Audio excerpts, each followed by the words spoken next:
is to have the people who see the film promote it for you. Because it really is, and it's been, you guys have been fantastic about this.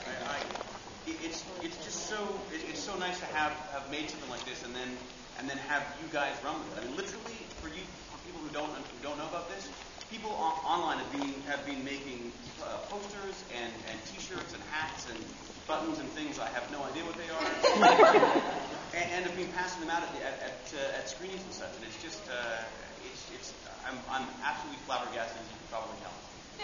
Yes, sir. David, can you tell us a little bit about directing the film? You directed it, and it was your first feature? I did, yes. Yeah, it was. It's all of a sudden I think I found out what I want to do when I grow up. It's just a fantastic process. One that I've seen pieces of throughout. Like I've seen a little bit of writers working and a little bit of the post-production and throughout. We do it for 20 years as an actor, so. Finally, we got to sit down. I should say this. Sorry, this is Jane Lohman. This is our producer, our co-story, and my better reporter.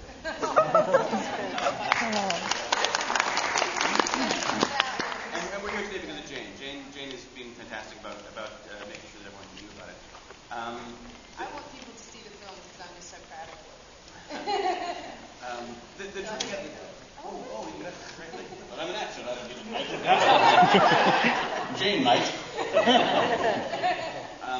No, the directing process was fantastic, just because it allowed me to see something through from because we wrote it as well. So just to see every stage of a film.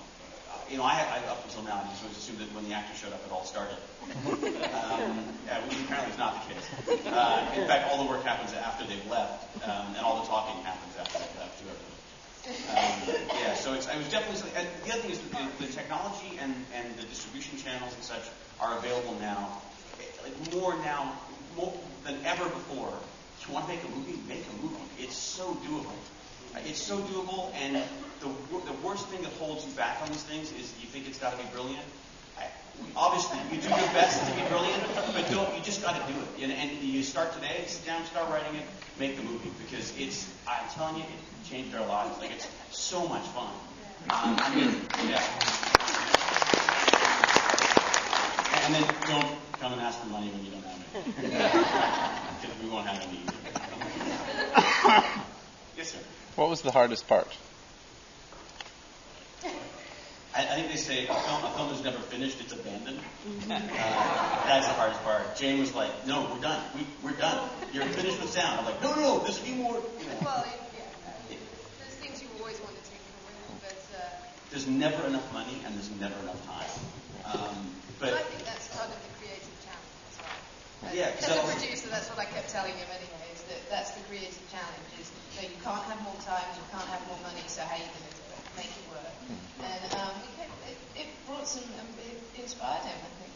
Yeah, there are scenes in this movie that were supposed to be much different. And actually, I think are much more interesting now. There's definitely camera choices and stuff that were made because, there was one day I came in and I had all storyboarded and ready to go, and I was standing by the house and I was seeing how we're going to put the camera and stuff, and I noticed that you could see the entire camera trucks and the crew, and the one thing that I promised the locations when we did this was that I was never going to move locations, any of the trucks or anything.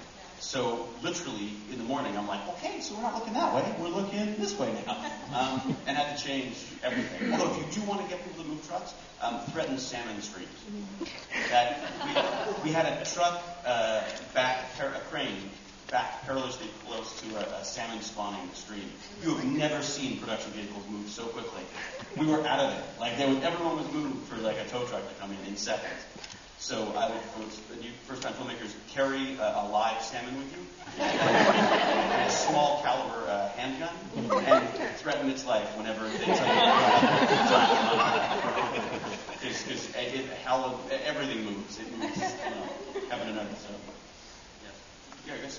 Where did you shoot the film? Burnaby, BC, in Canada. We actually live in this strange little part of Washington that you can only get to in Canada. And we work in Vancouver, so we had a lot of the production equipment houses were incredibly generous, gave us deals on the camera packages and equipment, and the crew, everyone deferred their salary, and they're still waiting. So tell your friends, fill out the forms, make it a favorite, and for God's sake, buy it. For them and their children. It's true. It really does end up with it again, which is the way it should be. So That's the other rule with low-budget filmmaking is feed your crew. yeah. It's the most important thing. That was like a large portion of our budget. Just making sure that while everyone's lives are misery because there were 35 people crammed into a 2-3-bedroom small house in the rainiest season that Vancouver has ever seen, it didn't matter because everyone was fed and was working on something that they were passionate about and that were having fun doing. So, yeah. If your fun is wandering around in -3 weather and mud and it's cold. I know, and everyone liked it. So, yeah. But the big dog breakfast, that's what got everyone going in the morning, was you showed up and had the big dog breakfast, and then everyone was just too full to complain. Yes? Other than shooting it, like Hewlett, what was the one thing you would do differently? Thank you. Sorry, I missed the question entirely. Other than shooting at Lake Hewlett, what was the one thing you would do differently? One thing I would do differently? That's a good question. I have a mistake for you. You know what? There you go. I think I would have relaxed a little more. Honestly, I was so incredibly uptight, I forgot to eat most of the time. It's a fantastic weight loss program. It comes back very quick. But it was just, I think I was so worried about making my days. And the reality is you have no control over it. There's just absolutely no control. I mean, how are you going to know that someone's going to sort of, take a giant crane and go across country trucking with it? You just have to sort of relax and let things happen. You get behind one day and you catch up the next. And I think you have to be aware of it, but I definitely would have been a little more, like literally Jen was saying, no, you took a very little time with this shot. You can do those shots. Like, no, we don't have time. We don't have time. We don't have time for that fancy shot. It's a fancy shot. I can do without. She's like, you have time. Do it. Okay. So that would be 5-day week. and 5-day weeks, not 6-day weeks. You need the weekend, to regroup. And although if they had more time, they might be this one. They have time to think about it. Yes. Oh, does that count as a question? Yeah. Thank you very much. Oh, thank you very much. Okay, there's other people making films. There you go. Fantastic. Thank you very much. Is this going to get across the border? So one question. Anyone last questions? Yes. How do you manage to be so awesome? That's my favorite question.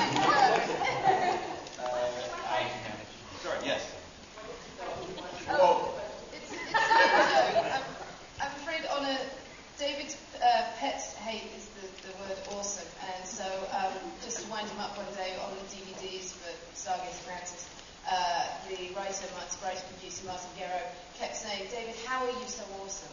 And it's become a catchphrase that he is awesome. The awesome David Hewlett. But you guys are awesome. Thank you very much.